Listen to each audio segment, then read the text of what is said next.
الفكرة اللي قدامك دي رهيبة، لازم تقومي وتجربيها. عايزة اقولك بجد حلوة قوي. في الاول كده هتجيبي كوباية من الكنتالوب المثلج هتضيفيها كده، او الكنتالوب العادي على فكرة ينفع جدا معاكي. هتضيفيه في طاسة وتضيفي عليه 4 معالق كبار من السكر، عصير نص ليمونة، وكمان ربع كوبايه من الميه، على نار هاديه جدا. غطي على الخليط ده وسيبيه كده لحد ما زي ما يقولوا كده الكنتالوب يدبل معانا تماما، بحيث ان هو يكون طري جدا معانا بالشكل اللي انتوا شايفينه.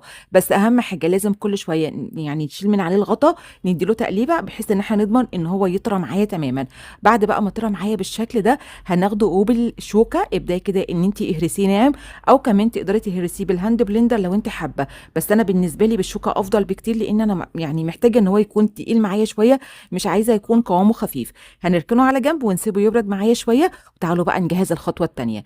جبت هنا حبيتين من الكنتالوب، طبعا مش هستخدم الكميه دي كلها، هنستخدم يعني زي حبايه ونص كده من الكنتالوب. هشيل منه البذر، وبعد كده بنبدا ان احنا نقطعه لقطع صغيره بالحجم اللي انتوا شايفينه. هضيف بقى كده الكميه دي في علبه واغطي عليها ودخليها بقى كده الفريزر معاكي حوالي ساعتين 3. بعد بقى ما بتخرجيه من الفريزر ضيفي عليه كده كام قطعه من التلج، من مكعبات التلج يعني، وخدي الكميه دي ضيفيها كده في الكبه، وضيفي معاها كده معلقه كبيره من العسل. طبعا تقدري تستبدلي العسل بالسكر لو انت حابه، وكمان معلقتين كبار مليانين من الزبادي، عليهم 4 معالق كبار من الكريم شانتيه الخام. طبعا يفضل لو الكريم اللي انت بتستخدميها الكريم شانتيه يعني يكون نوع كويس، هيفرق جدا معاكي في الطعم في الاخر.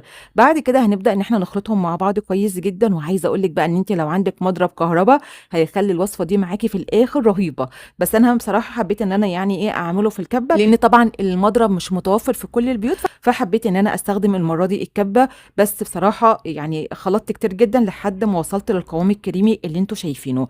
هنا بقى فاكرين طبعا الصوص اللي احنا جهزناه في الاول، هناخده كده بعد ما برد معايا، هنبدا كده ان احنا نضيفه على الكريمه اللي احنا مجهزينها، ونبدا ان احنا نوزعه بالشكل ده. ولو وصلتوا بقى معايا في الفيديو لحد دلوقتي، يا ريت بس لو تنزلوا تحت في التعليقات وتكتبوا لي بتتابعوني من اي بلد، لان بصراحه بحب اشوف تعليقاتكم جدا وبفرح بيها، وعلى قد ما اقدر بحاول ارد على اكبر كميه منها. وهنا بقى بعد ما وزعت كده الصوص على الكريمه، وطبعا وزعته كويس جدا، ودخلتها بقى كده الفريزر شويه، دخليها بقى الفريزر حوالي 6 ساعات او 4 ساعات.